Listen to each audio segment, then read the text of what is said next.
God of the universe, to thee we pray. Bless our university, a world-class facility for humanity advancement. Egerton University we are. Passion for excellence, devotion to duty, professionalism, thus until in one accord, Egerton University we are. All right, we remain standing for a word of prayer from Miss Wahu Wangare. Let's believe and pray. Everlasting Father, King of Kings, we adore you. We pray today, O God, and declare Psalms 89:14 as we begin this conference, that righteousness and justice are the foundation of your throne. God, we want to pray that as we are gathered here to discuss on access to justice to the poor and the marginalized, O God, that we may remember that your word is a light to our path and a lamp to our feet, O God. Father God, I want to declare that as we are here, O God, let us, O God, remember that in you all things consist and from you they all come. We also want to pray, O God, that we plead the blood of Jesus Christ in accordance to Hebrews 11:24, that the blood of Jesus speaks better things than the blood of Abel. So as we are here, O God, may you constitute our thoughts with your word. May you constitute our speech with your word, O God, and in everything that we do as we are here, O God, let us exemplify Christ in all we do, in all we say, in all we think, and in all we grasp. In Jesus' name we pray, amen. Amen. Okay. Thank you so much, Wahu Wangare. We can now get seated.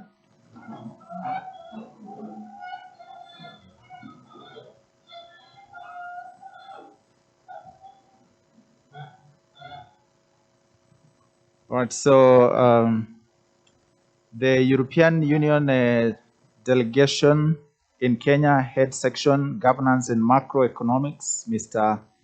Alexandra Baron, UNDP M&E specialist, Francis Mwangi,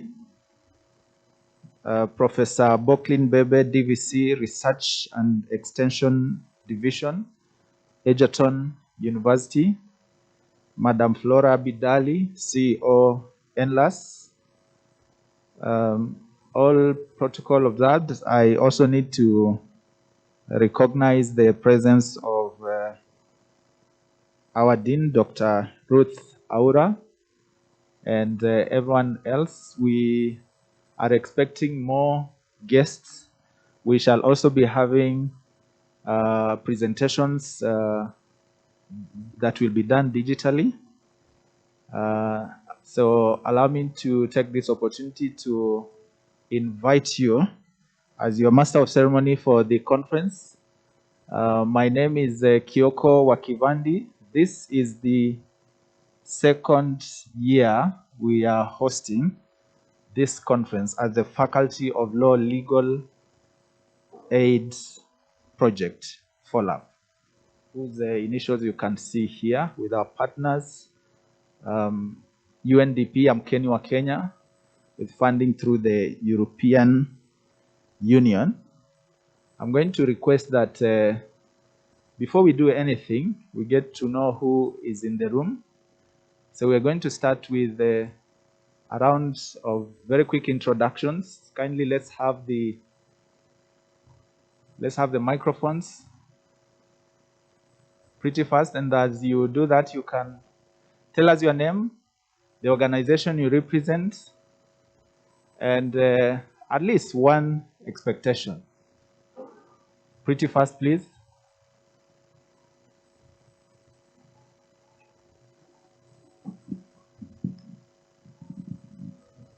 You can also use this.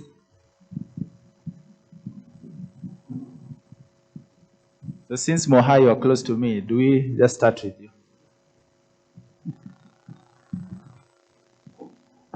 Good morning. My name is Mohammed Abdullahi, Senior Project Associate with UNDP Kenya project.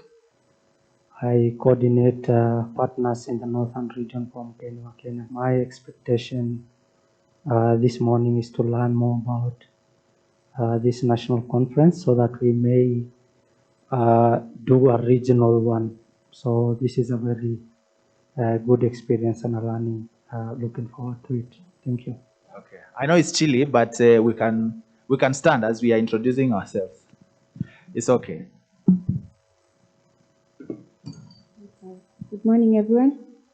My name is Egerton. I'm from Kenya, and my expectations for this engagement is to learn more about the conference and how we can further do more towards achieving access to justice and human rights. Thank you. Okay. Thank you, Audrey. Good morning, everyone. My name is Dixon Gitonka. I'm a principal researcher with the National Crime Research Center, a state agency, and a Ministry of Interior. Our work is mainly to conduct research on crime-related issues in the country for purpose of policy and advisory, and also to evaluate programs within the agencies in the criminal justice system. So my expectation in this conference is to share with you and also to get to know what other speakers do within their agencies, and also to create network and see on how we can further our networks and also collaboration in future. Thank you.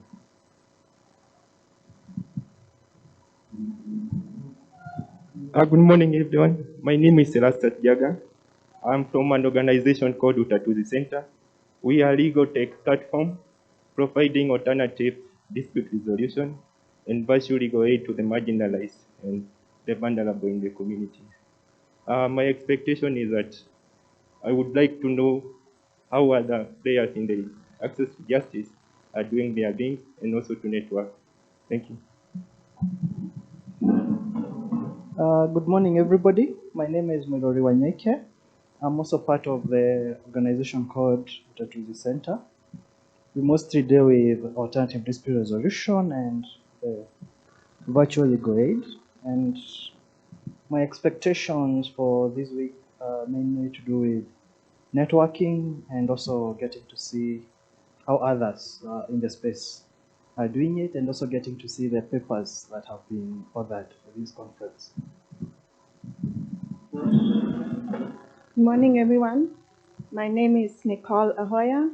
I'm associated with Utatuzi Center, and I'm also a PhD researcher. I do my research on access to justice, mainly digital access to justice at the intersection of anthropology and law. And I'm very much looking forward to learning more about your perspectives on it and also networking with you. Thank you.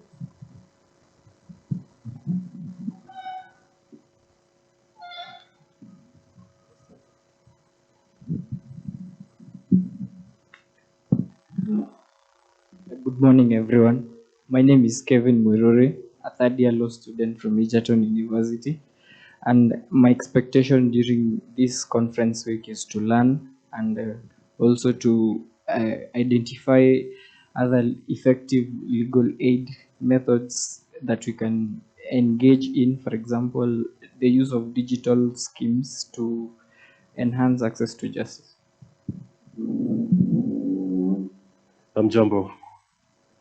Amjambo tena. Kwa majina naitwa Paul Ogendi kutoka University of Nairobi, Kisumu. Asante.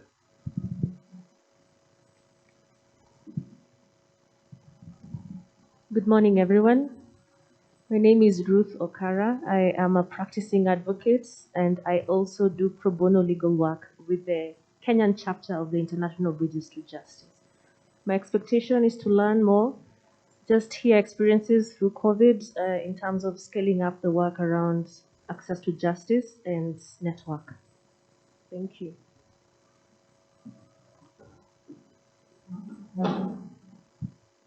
Good morning, everyone. My name is Diana Riga, a program officer at Kituo cha Sheria. I'm happy to be here this morning, and my expectation for this conference is to learn how different organizations and institutions have been dealing with the impacts of COVID-19 in relation to human rights and access to justice. Good morning. My name is Valerie Kuchima. I teach law at Egerton University Faculty of Law. One of my expectations, one of the courses that I teach is actually constitutional law in first year. And I'm very excited to hear some of the views that you have on Article 48 on access to justice so that I may empower my knowledge on what I give to my students. Thank you very much. My name is Michael Chesikao. I'm a lecturer at Egerton University School of Law, Faculty of Law. My expectation is to see how we can roll legal aid to the beneficiaries. I teach alternative dispute resolution, and one of the things that we always look for is how we can help the beneficiaries of legal aid to actually access justice. Thank you very much. Morning, ladies and gentlemen. My name is Gitanda. I come from the Faculty of Law, Egerton. These are my colleagues who have just spoken. My expectation is to try to understand what challenges that we have gone through during this COVID season in Kenya in accessing justice, and what solutions can we offer that can come out of this conference. Thank you. Good morning. My name is Samuel Kimani from Egerton University, and also a member of FOLAP, Legal Aid Project.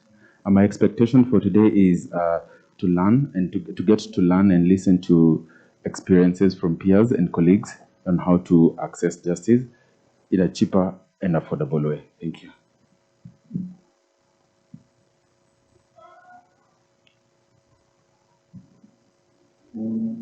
I'm Wahu Angare, a finalist at Egerton University School of Law. My expectation is to understand the different perspectives that people have on the concept of justice and the impacts COVID-19 has had on different industries and the ideas it has provided to ensure access to justice to the poor and marginalized. Good morning. I'm Ronald Kihali, Omedo. I'm a trainee advocate at the Kenya School of Law, but I'm also an alumnus of Egerton University. And my expectation here is basically to enrich my knowledge by listening to the very brilliant presentations that await us. Thank you so much. Good morning. My name is Amos Shiundu, a trainee advocate at the Kenya School of Law, and also I'm a Fulbright legal scholar, a Fulbright recipient of the Ford Foundation East Africa Award for Scholarship 2020, and I'm also an intern at CMS Darling the Advocates.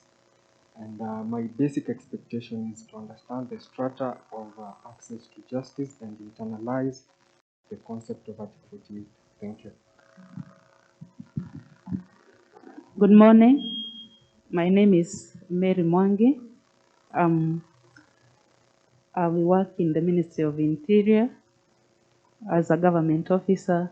Currently, I'm a Deputy County Commissioner, but with a special interest on alternative to justice. My expectation is to learn from the different perspectives represented in this forum so that I can also share my experience as I also learn the experience of other people, especially the people that we serve as a government, so that we can be able to accommodate new ways of accessing justice. Looking forward to have a fruitful stay and learning in this area. Thank you. Hello, my name is Nyanje.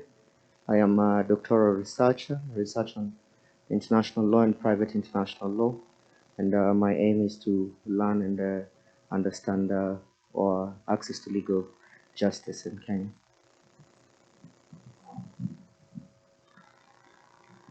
Good morning.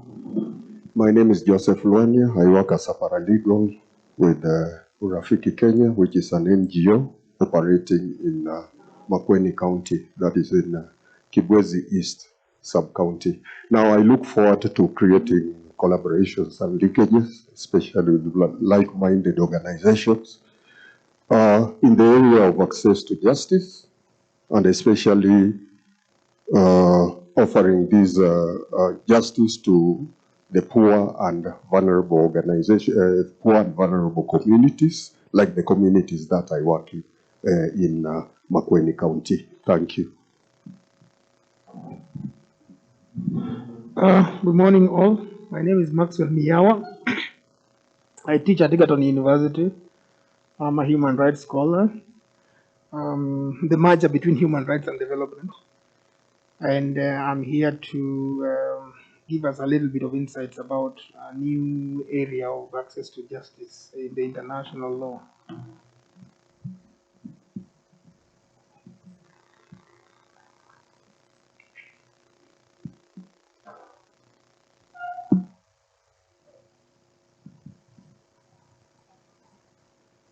All right.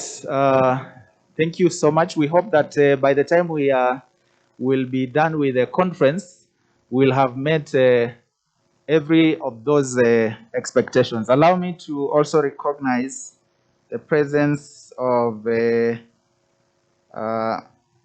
Justice Helen Wasilwa, who is here to represent the judiciary.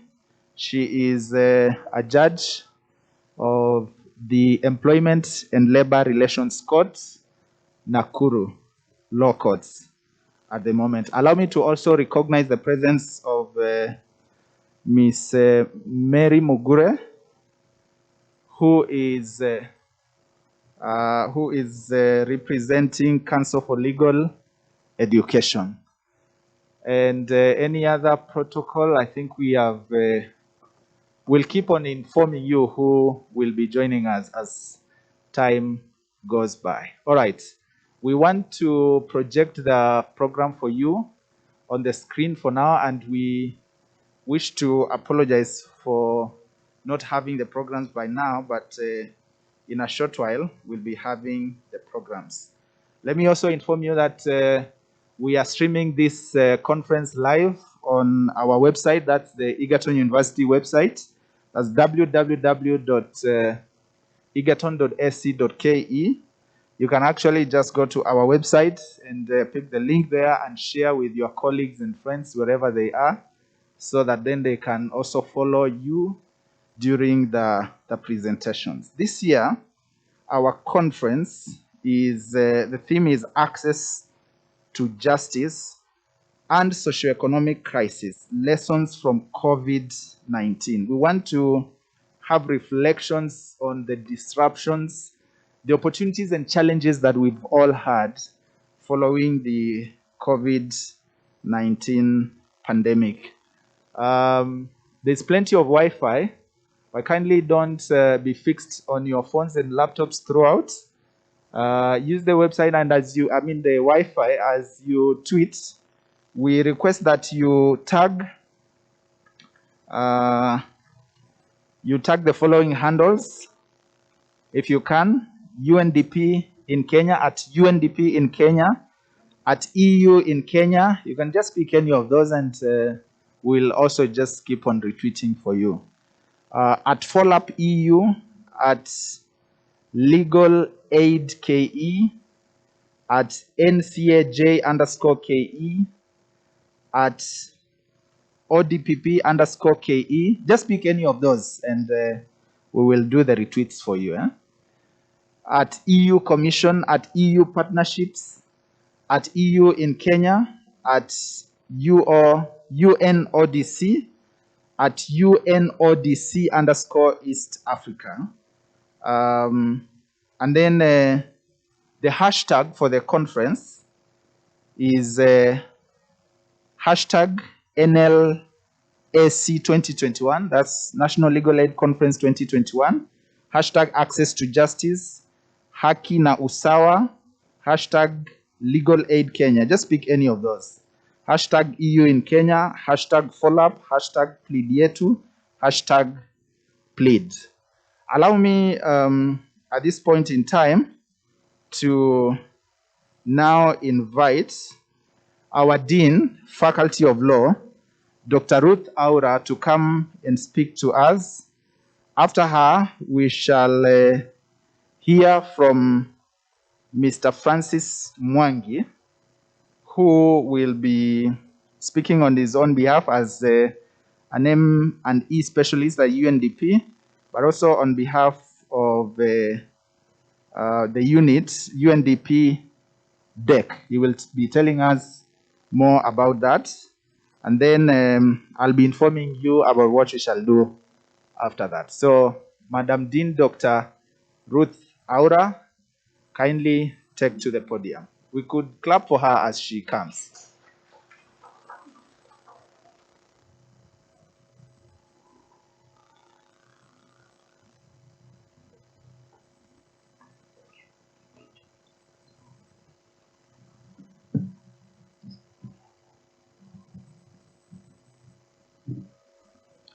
First of all, let me start by apologizing once again for the late starting and also the delay in the relay of the program.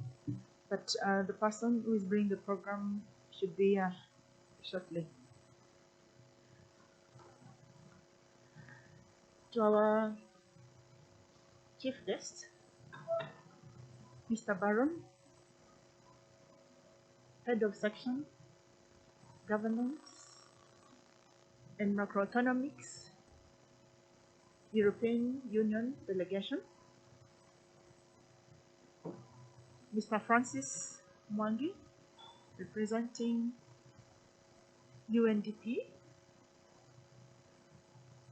Hon. Justice Helen Wasilwa, representing CRJ, Professor Bebe, our DVC Research and Extension, Mrs. Mary Mugure, Council of Legal Education, Flora Bidali, Director, National Legal Aid Service, colleagues, students, follow-up staff, all protocol observed. Good morning. On behalf of Egerton University, Faculty of Law, and Faculty of Law Legal Aid Project, I extend a warm welcome to the many distinguished guests, speakers, participants to the second National Legal Aid Conference on Access to Justice. Special welcome to the team from European Union, in particular Mr. Alexander Baron, and the UNDP team under the leadership of Mr. Walid Badawi, represented by Francis Mwangi. Through their generous support, this conference was conceptualized and made a reality today. And I hope we are bright faces and you're going to do a good job because of their support. I am Dati. I am also happy that we are reconvening here as a build-up to our first National Conference on Legal Aid in 2020. The theme of this year's conference, Access to Justice and Socioeconomic Crisis lessons from COVID pandemic is very special to us. Very special to us who are gathered here and to the whole world. It comes at a time when the world is faced with the adversities of COVID-19, not only as a health issue, but also as a socioeconomic affliction. We are all aware that as the world struggles to cope with the initial aftermath of the disease, a new variant, Omicron, has emerged before the dust settles, triggering more confusion as to what next in terms of containment measures. Today, we congregate purposely to have conversations and make deliberations on issues of COVID and its socioeconomic implications for access to justice in the hope of being part of the solutions to the problems arising therefrom. The disruption occasioned by the pandemic required governments across the world to undertake measures towards its containment through various ways. Such measures were drastic but necessary. It also meant limited services or no services in some instances as people struggled to cope with new strategies at the workplaces with a lot of fear. In such crisis situations, violations occur as people learn to grasp with the new normal ways of dealing. Those who are prone to violations over and above are the poor and the marginalized due to their socioeconomic status. It therefore becomes imperative to interrogate how this vulnerable population were affected and how best can we take care of their interest in the future crises. And I'm not praying that we have crises, but we must always be ready and well prepared to deal with them as they come. And this is the reason why we are here, provide ways in how best we can deal with similar situations. I'm happy to report that FOLAP has been at the forefront of empowering the poor and the marginalized to access justice during the pandemic through various ways. The project continued to provide free legal aid services to the community within Nakuru County in collaboration with like-minded organizations. From the onset of COVID-19 in 2020, FOLAP continued with its activities for promoting access to justice as envisioned in its vision, equality and justice for all. Its slogan, taking law to the people, found more meaning during the pandemic given the restrictions imposed to contain the spread of the virus. The project team members were on the ground and reaching out to the needy for help. In the last 2 years, the project has impacted the vulnerable in Nakuru in a positive way. In this reporting year, for example, the project has registered milestones. The project reached out to 3,098 people through open forums, through TV, through radios. We passed messages on how the community could deal with issues of pandemic. We trained people in public forums on how they could monitor their violations and if they were violated, where they could go, and we're always ready to make referrals where there was need.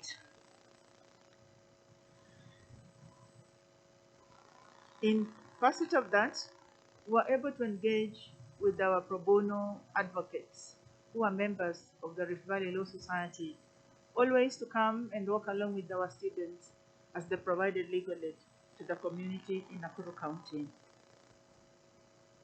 In September, the Faculty of Law, under the aegis of the project, hosted the first national moot competition on division of matrimonial property.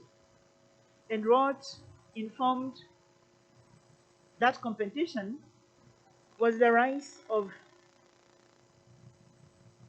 families who are being separated by virtue of either violence in the family or one reason or the other during pandemic, and the issue then of who remains in the house became a big challenge. Some women were thrown out of their houses during the pandemic, or they faced violence and they had no shelter. And then in the process, if they wanted to file for divorce, what happens? Because they're always told you didn't come with anything, so you must go with nothing. So that informed the theme of the competition to allow students to ventilate, and also as a learning process to educate Kenyans that there is something called the law, which is anchored in the international law, which our government has ratified and therefore must be translated into reality through enforcement at national level to enable the citizens to benefit from these provisions of international law. And we are then there, through that process, we are able to bring 10 universities in the country: Nairobi University, Mount Kenya University, Nazarene, Catholic University, Riara, Moi University, among others. And of course, Egerton as the host, with generous support from European Union and United Nations Development Program. The quick take from the moot competition, it demonstrated that students have the skills, and these skills need to be nurtured, should be explored, and they need to be supported, because we talk about access to justice, and people who are supposed to help in enhancing and promoting access to justice are not very many. We can rely on the pool from students who are third year and fourth years who have basic skills in law to create awareness in the community, and therefore also helped the government in fulfilling its obligation by promoting access to justice for all. And in most cases, the needy, because they are the unreachable population, because the cost for justice is always very high and unreachable to them. But just getting that information is enough, because then they can be able to go about their problems. And students have been very handy, Egerton University students have been very handy in empowering the community with information to be able to cope with any challenges that they can meet in the society and where they can report such violations.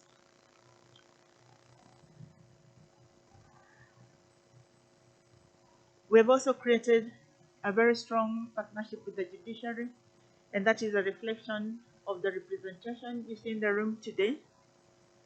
Through the support of the judiciary, the project has 3 embedded legal aid clinics within 3 courts in Nakuru, starting with Nakuru Law Court, Molo Law Court, and Naivasha. So we are very grateful for the support we get for the judiciary, because they are helping our students also to have some hands-on experience in terms of trying to interact with the litigants within their premises, and to ensure that they, as they provide information, they maintain professionalism and ethics in dealing with the indigent. We also want to also extend our gratitude to the judiciary for the support that they gave us, because during that moot competition, we had a judge coming to officiate, and so it stimulated the real court as it ought to be, and the students learned a lot. We work very closely with National Legal Aid Service. We undertake open legal aid service provision during open legal days in the community, and we also roll up activities together during the Legal Awareness Week, especially undertaken by the Rift Valley Law Society, the head office, the national chapter, but we collaborate more with National Legal Aid Service in terms of provision at the local chapter in Nakuru Court. And the Lady Justice will be here to confirm that that actually happens. He sees the pitch for Egerton, for National Legal Aid Service, and many of our students participating and therefore enhancing access to justice.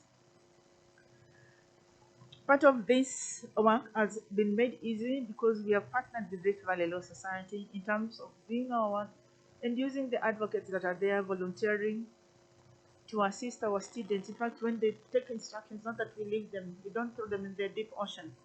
They take instructions through guidance, guided instructions using the pro bono advocates and the faculty staff who are present here.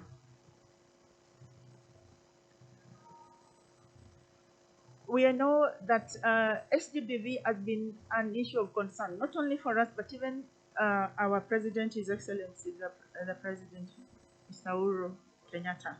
During the pandemic, it was a serious problem. And in terms of response as a project, we try to reach out to the health professionals and to the police, because these are the key people, especially at the beginning of its investigations and even collecting evidence that can support conviction when we present them to the court that is represented here. So in that capacity, we trained 18 health professionals and police officers to be able to respond positively to victims of SGBV, particularly to avoid secondary victimization. We work also with the County Commissioner's Office. They are represented here, through which we are able to get entry points into the community without much problems. Because you realize during the COVID pandemic, restrictions were strictly observed by the county administrators to the level of the wards and to the chiefs. So for us to have gone to the community, we needed a pass through this system, and were able to get support from the County Commissioner's Office and went to the community to provide the services. We have also been able to train chiefs, because chiefs are the first contact of citizens when they have problems. And we also realized that they really settle disputes, or sometimes in the manner they do it does not comply with the law. So to make them provide effective service, we train them in terms of building the capacity on knowledge of the law and issues of ADR, to ensure that they don't violate the law as they provide services, and therefore ensuring better service provision to the citizens, and by extension, access to justice. Now, this conference is a major milestone for the project. It has been made possible, once again, by the financial and technical support from European Union and United Nations Development Program. The faculty mission is to provide quality legal education that fosters critical thinking, human rights discourse, innovative research, pursuit of justice through scholarship, advocacy, and collaboration, and service to the society that contributes to national and global development. In tandem with this mission, we are happy to co-host this conference with our sponsors, European Union and United Nations Development Program, to provide a platform for academicians, civil society members, the judiciary, policy makers, development partners, among others, to facilitate in-depth discussions and sharing of knowledge, practical experiences, and solutions that bedevil the society resultant from COVID pandemic. As we reflect on the conference theme, access to justice and socioeconomic crisis, lessons from COVID pandemic, we should be all aware that we have a collective responsibility to assist our government to build back our economy. The consequences of not taking action are dire. And this is why this conference provides the academicians who are supposed to be more knowledgeable to provide direction to government on which way forward as we build back the economy. Being strategic thinkers and researchers, we have the tools, skills, insights, knowledge, and data to not only inform fair policies, but also to contribute towards a better and just society. We have also a moral duty to ensure that we use our knowledge and creativity to bring about true and full transformation to citizens, even as we strive to understand the full impact of COVID-19 pandemic. It is a wake-up call for all of us to provide a pathway for innovative strategies that can help the government bring back the economy on track.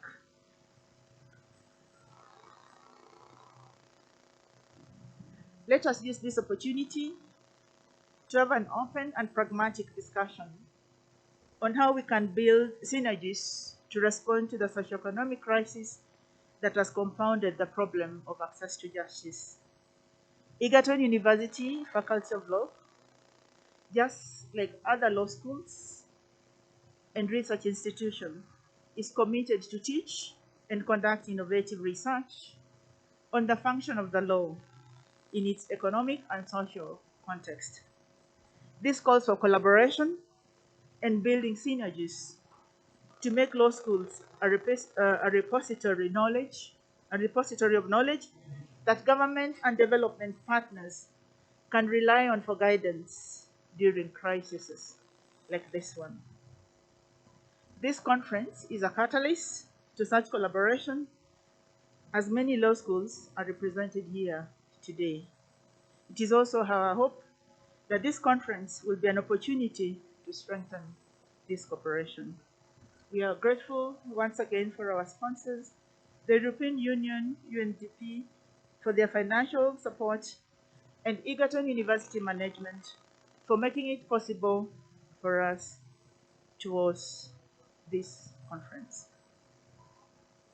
Ladies and gentlemen, thank you, and I wish you a fruitful deliberation, and let us keep safe by observing the health guidelines as we sit here.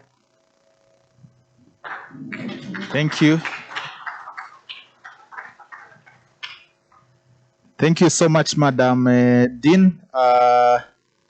If we forgot to tell you that she is the follow-up project lead, then we have officially informed you that she is the head of the team that makes sure that follow-up activities are implemented as it should be.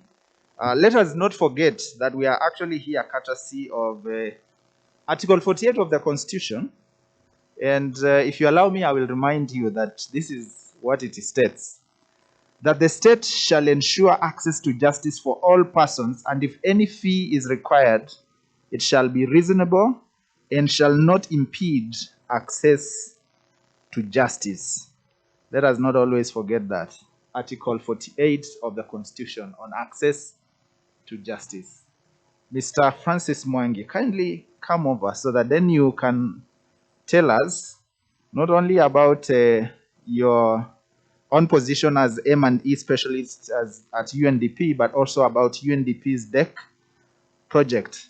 Last time I checked, you are very good at projecting, but you will decide whether you still want to use the microphone. Okay, sawa.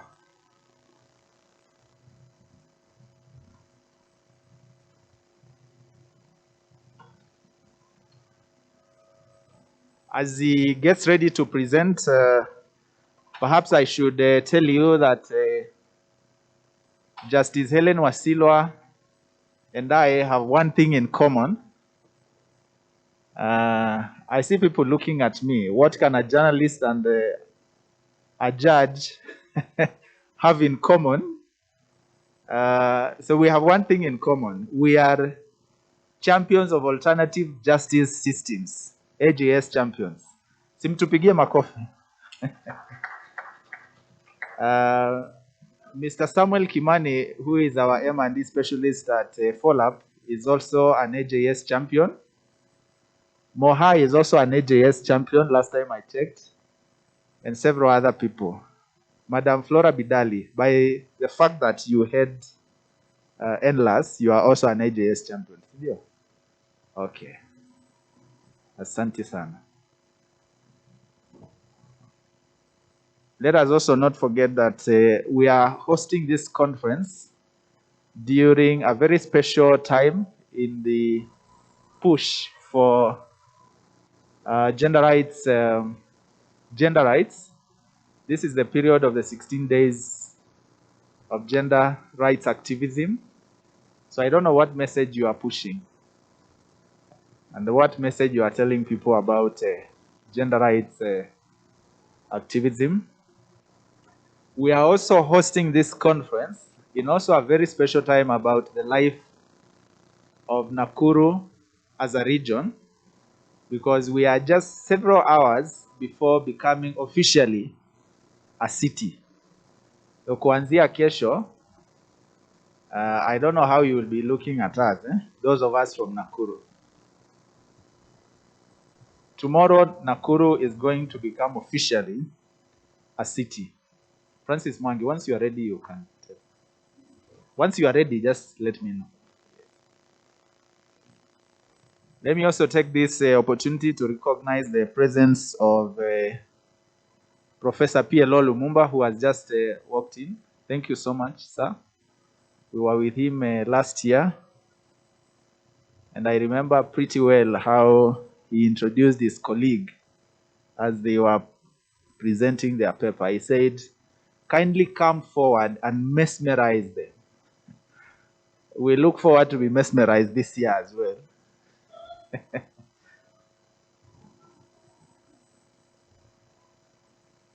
Okay.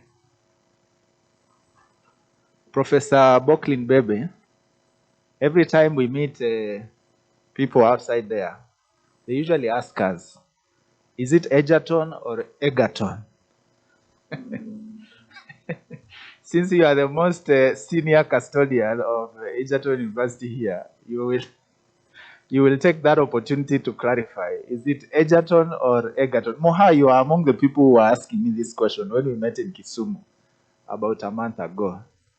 And I think Francis was also at that table. Yeah. They wanted me to clarify whether it's Egerton or Egerton. Oh, you are ready? Okay. Asante sana. Karibu, Francis. Okay. Good morning, colleagues. I'll do this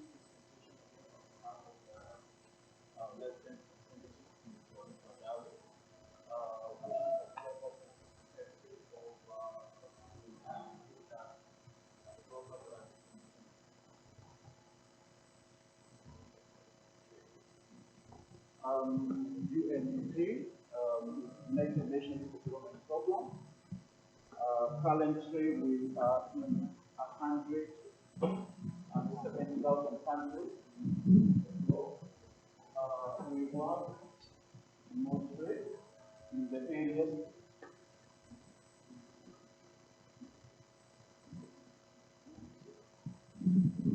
Okay, cool. Thank you. Okay. You can go ahead. Currently, 170 countries globally. And we started our programming in Kenya around 1966. I hear that's the time my colleague Mohammed was born, 1966. And we've been there since then. We mostly work through the Sustainable Development Goals. Particularly for you in Kenya program, we focus on Strategic Development Goal number 16 on access to justice, and human rights. We have an integrator role within the UN system as United Nations Development Programs, and we work through what we call secondary solution, okay? Governance, crisis prevention, environment, clean energy, women and gender empowerment, and addressing issues of poverty. Currently, Kenya is actually anchored within, the governance and access to justice, the thematic area. I did mention that we've been in Kenya since 1966, and we have a long-standing relationship with the government of Kenya. We program our work within MTP3. We program our work within Agenda 4 Development Goals. We program our work through what we call United Nations Development Assistance Framework. For all agencies operating in Kenya, we are actually guided by United Nations Development Framework. And particularly for UNDP programs, we have what is called a country project document. Okay? The current country project document will be implemented up to around June of next year. We are in the process of designing the next generation country program document. We work within what we call innovations, innovation programming. Okay, next slide. Okay, the one behind that. Okay, yeah, exactly. Next generation UNDP. We work a lot through innovations. And allowed 2017, we initiated what is called Accelerator Labs.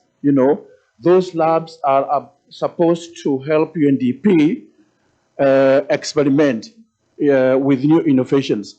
I'm told that the Accelerator Lab will actually allow UNDP to fail or to succeed because we're doing a lot of experimentations with new innovations. So in terms of the next generation UNDP, we think invest, manage, and deliver on development goals. Let me say that we have a new strategic plan that will be that will be implemented up to around 2025, 2026. And the new global, UNDP strategic plan will be focusing on those 4 areas, on thinking, on investing, on managing resources, and on delivering resources, And all our programming globally is actually supposed to be aligned within that global strategic plan. Okay, next.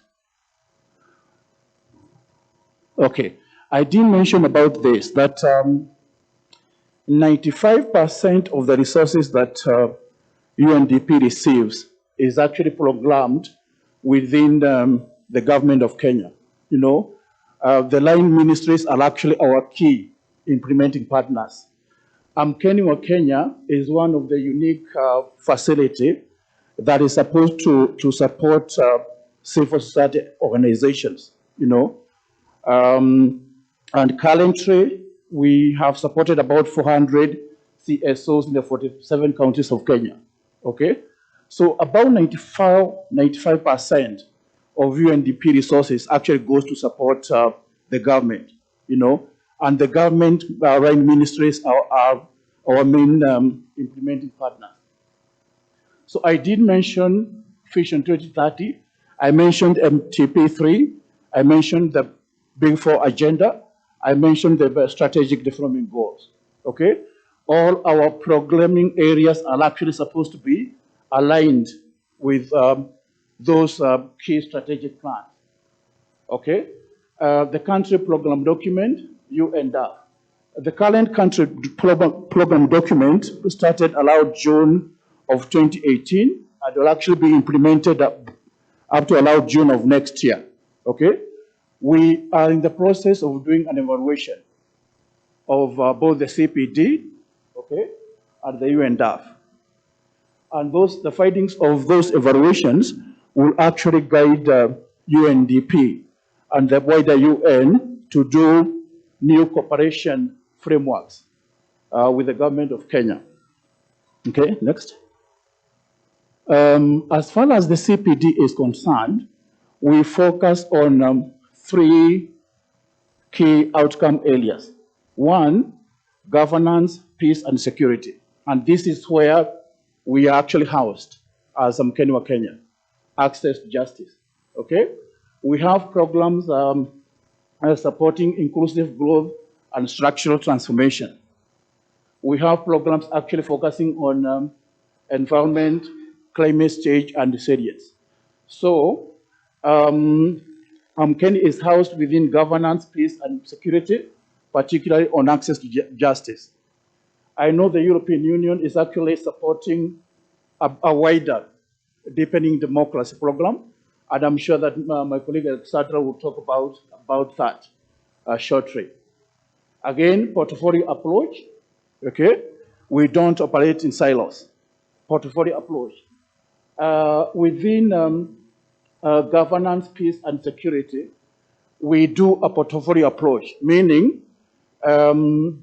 UNDP senior management can at times ask Mkenya Kenya to support programs on peace building, by linking up with the civil society structures, in the country, okay? And that happened allowed in 2017, before the last general elections, okay? Joint programming across the different project areas. Next. COVID-19, Dr. Aula. We have done a lot of support to the government of Kenya to develop a socio-economic impact recovery strategy. We led that process last year across the different UN agencies and working very closely with the host government. I'm sure that our team leader, Dan Juma Reta, today will talk through that. Indeed, European Union last year, approved our request for reprogramming of resources to focus on COVID-19. 10% of the resources that we got from European Union in 2020 were actually programmed to respond to COVID-19 crisis. I'm sure Egerton University will actually talk about that, what they did about that in Nakuru. Next. Okay, we are a big family in Kenya. Beyond the UNDP country office, we are big. We have the Accelerator Lab, I already mentioned that. We have the Global Policy and Research Center. We have the Resilience Lab. We have UNVs for the region and the country office. And then we have the Borderland Center. Okay. Next. I'm Kenya, and I'm going to talk through this. This facility was established allowed 2008 to respond to the election crisis. Everybody here knows what we went through in 2008. We were to focus on access to justice. We were to focus on increasing access to human rights. We were to support devolution structures, and we are to support enabling environment for civil society organizations. Okay? The focus of Kenya still remains the 4 strategic areas. The first phase of this project actually ended allowed 2014-2015, and an evaluation was actually, a term evaluation was actually conducted, and we were given very good recommendations, to design phase 2 of this project. Phase 2 was implemented, or is being implemented from allowed 2015 up to December of next year, 2022. We've supported about 400 civil society organizations in Kenya. We've been operational in all the 47 counties, of this republic. With EU support, we are operational in about, actually in 12 counties, of this country. We've supported about 37 civil society organizations and academia. Dr. Aula's team is part of that. We are supporting Egerton, University of Nairobi, Kenyatta University, Strathmore University. So we have very strong partnership with academia as well, beyond supporting the civil society organizations. With the PRID, we've been able to reach over 467,000 individuals directly with access to legal aid. And we've been able to reach about 6.3 million indirectly, with access to legal aid in the 12 counties where we are operating. The agreement with the European Union, then allowed 2017, was to target about 217 individuals directly and about 4 million indirectly, with access to legal aid. We've actually surpassed that target, Alexandra. So on that, we are doing quite well. Our main partners beyond the civil society organizations, judicially, we are working very closely with the judicially, Mogula's team, Council for Legal Education, NGO Coordination Board, National Commission for Administration of Justice, Advocates Complaints Committee, the national government. We have established partnership with all the 12 county governments where our programs are actually operational. So again, we work very closely with the duty bearers, beyond the partnership that we have established with the civil society organizations. Again, let me mention this. Our key development partners, EU is actually supporting, I would say, with almost 80% of the resources, okay, from Kenya in phase 2. We've also received substantial resources from the Embassy of the Netherlands in Kenya, supporting programs on enhancing access to human rights. And on that, we've been operating in Kware, in Kilifi, in Turkana, in Kitui, Laikipia, Murang'a, yeah, about 8 counties, with support from the Netherlands. And we've reached about 5 million individuals, with access to human rights, with the support that we're getting from the government of the Netherlands in Kenya. We also received some substantial support from Japan, on programs focusing extractive industries in Kwale, Turkana, and Kitui. We also did receive substantial support from Norway on focus to sexual and gender-based violence, in the frontier counties, last year. So those are our key development partners, for phase 2 of Amkeni. If I forgot something, my colleague Moha is here. Outlay later. Okay. Cool. That's it. He ends it at that point of saying just cool. So do we give him cool claps? All right. Asante sana. Asante sana.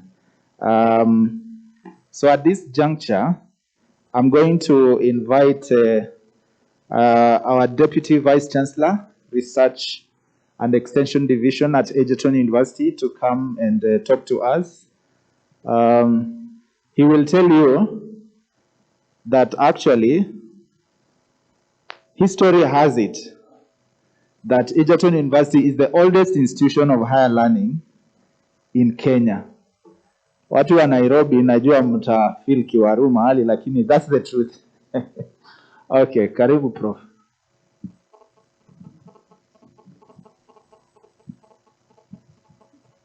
I want to recognize everybody that is here, starting with the UNDP representative,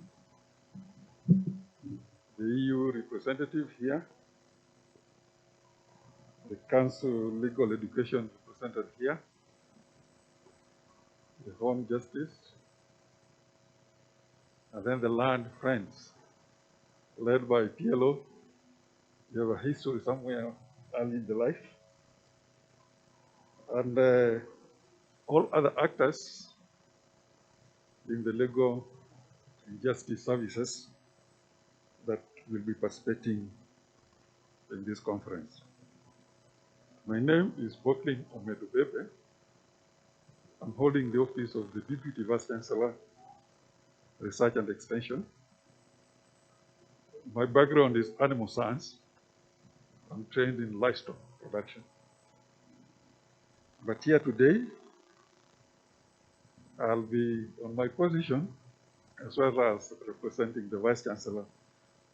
I've seen for the program put there, also the DVC research, also the DVC Academic Affairs. They're not able to be there here, so it will be me representing all of them.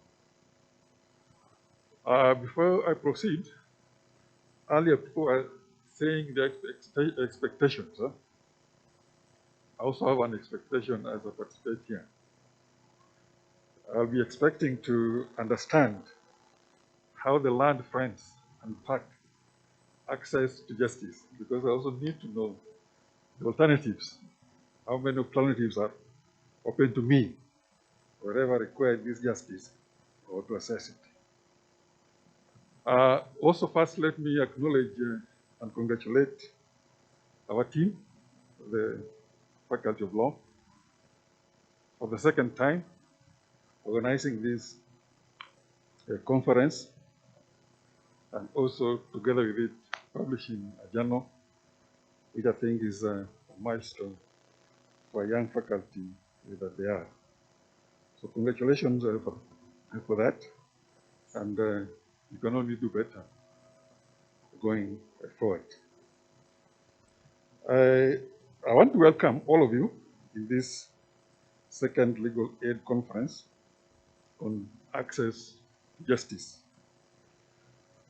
This year's conference is very special and focuses on access to justice in crisis situations. The theme of this conference is access to justice for all in socioeconomic crisis, lessons from a global pandemic, COVID-19. It comes at a time when countries are now more concerned with not only containment measures about the pandemic, and we have just been told there's a new one called Omicron, more infectious, we are told, but also building back the economy of this country and others. In Europe, they're already rioting if the containment measures lockdown continues, because I think of the economic situation that they find themselves in, and ourselves as well. We are all aware of the ravage caused by this pandemic. The pandemic dramatically impacted and continues to impact on the livelihoods across the globe, in particular people in informal sectors, which in this country are the majority. This is causing slowdown in economic growth that is resulting from this pandemic, and it is appointed that the larger world population could be pushed to extreme poverty. This has a great pitfalls for the poor and marginalized because of their socioeconomic status. Our strategies taken to sustain the economy often overlook the needs of those who may be marginalized and poor, thus compounding issues of access to justice for them. It is at this point legal and aid becomes handy for those who are poor, those who are vulnerable, and those who are marginalized. We need to help them cope with the stark inequalities deepening by this pandemic. They need protection of their legal and human rights, as well as needs that are seldom addressed in policy responses. Legal aid services